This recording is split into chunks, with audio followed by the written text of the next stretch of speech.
The incredible season of the Vegas Golden Knights continues. They continue to amaze everyone and make history as they've swept the LA Kings 4 straight games to win their first round playoff series. In today's video, we're going to recap the series and dissect how they managed to pull this off. And that's coming up next.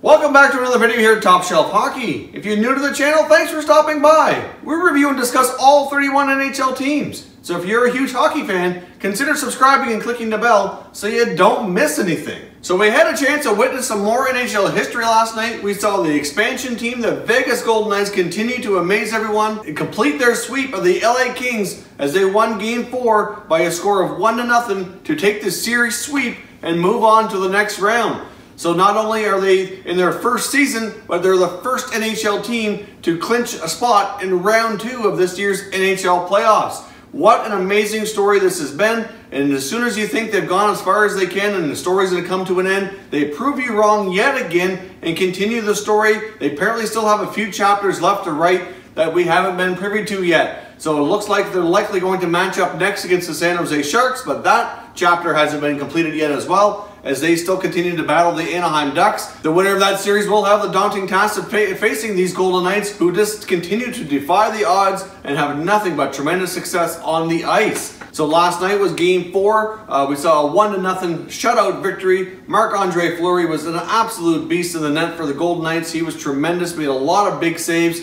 especially later in the game as the game went on. I got to watch the game firsthand. The other games in this series, I've gotten to watch a fair bit of this series here, and Fleury and Jonathan Quick had a tremendous goaltending duel during this 4-game battle. Even though the Knights won 4 straight, if you don't really know a lot about this series and you're just kind of looking at the numbers and the scores, it's not really indicative of how this series really went down. This series was a hard battle by both sides. Both teams played pretty well, and it really was a goaltending duel. I mean, both goalies had tremendous statistics throughout the series. There wasn't a lot of scoring, and at the end of the day, the Vegas did get a few more goals, but it was really tight. I mean, they had two 1-0 shutout victories. Marc-Andre Fleury out-battled Jonathan Quick. Really, at the end of the day, that's what it boiled down to. These teams were fairly evenly matched. On paper, I thought LA put up a really good fight, and even though they went down 4 straight, it really could have gone either way in a few of these games. Like I said, Game 1, we had a 1-0 victory. Game 2 was the big double overtime 2-1 victory. Game 3 was a 3-2 victory. Then we closed it out with another 1-0 shutout by Vegas. So they're all 1-goal games, 2 of them being a shutout. I mean, the Knights outscored the Kings 7-3 over 4 games. So it's really not that bad. It was really a lot closer. If you just look at the 4-0 series win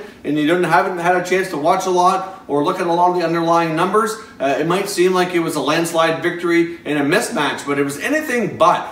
These teams actually battled it out really hard. Each game came right down to the wire. All 1-goal games, very high entertainment value here. This series for me so far has kind of stolen the show. I know in my playoff preview and prediction videos, I outlined one of the series that I was going to be keeping a close eye on was the Bruins and the Leafs for the entertainment value. And not to say that that series has disappointed, because it hasn't, but this series here has kind of stolen some of the spotlight, in my opinion. I know for me it has, at least. These games have been so fun to watch and entertaining. You know, they've been so close and so tightly contested that it's made for quite a story. Even special teams in this series were pretty even. There was only 1 power play goal scored, so obviously both power plays didn't have a ton of opportunities and didn't take advantage. The PK obviously for both sides did well when they needed to. So really, like I said, in a lot of areas of this series, the numbers are very close. And it was really, at the end of the day, boiled down to a goaltending battle, which obviously we can say Marc-Andre Fleury came ahead in that battle against Jonathan Quick. And the Vegas Golden Knights just happened to have a little bit more of a team game, I thought. I mean, LA obviously had to sit out Drew Doughty in Game 2 due to a suspension, which obviously that hurt. They did have some other injuries in the back end, so their full decor wasn't fully healthy for the whole series, which I'm sure did impact things a bit. And I know that they're not pleased about the Doughty suspension. And obviously, I'm not sure you can say that changed the series, but could it have had an impact? Absolutely. He's a premier player in this league. and certainly could have potentially got things changed considering how close every game was. You take one player like that out for even one game, and it certainly has a big impact. So at the end of the day here, the Vegas Golden Knights just managed to score a couple more clutch goals when it mattered most, and they managed to squeeze by the experienced LA Kings team. I mean, LA had a pretty solid season overall. They had a wicked start to the year, then they kind of cooled off, then they kind of heated up again at the end. So, I mean, obviously, LA really rebounded well, under new coach John Stevens after going through their coaching change. I mean, obviously went through a recent GM change as well. But, I mean, Anze Kopitar had a tremendous bounce-back season. So did Dustin Brown. You know, they were without Jeff Carter for a big chunk of the year, but he played well. When he came back, they saw, youngsters like Adrian Kempe and Alex Iafallo kind of step up and play well. They picked up Dion Phaneuf later in the season. Dion played pretty well for them as well. They signed Daniel Brickley. They've got obviously the premier defenseman in the league in Drew Doughty. There's a lot of good things in LA, like Jonathan Quick as well, who was the star in this series.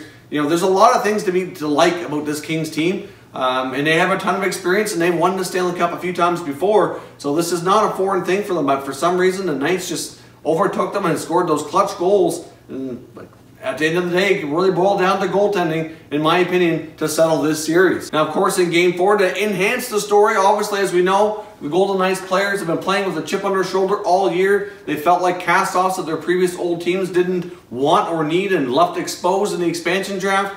Well, how fitting is the story that former LA King defenseman Brayden McNabb was snatched up by the Golden Knights in the expansion draft and comes back to put a dagger in their heart and score this series-clinching, game-winning goal in Game 4 to knock the Kings out of the playoffs. It's really incredible, not only that the Knights won, but on how the winning goal came to be and who scored the winning goal. It's an absolute incredible story here.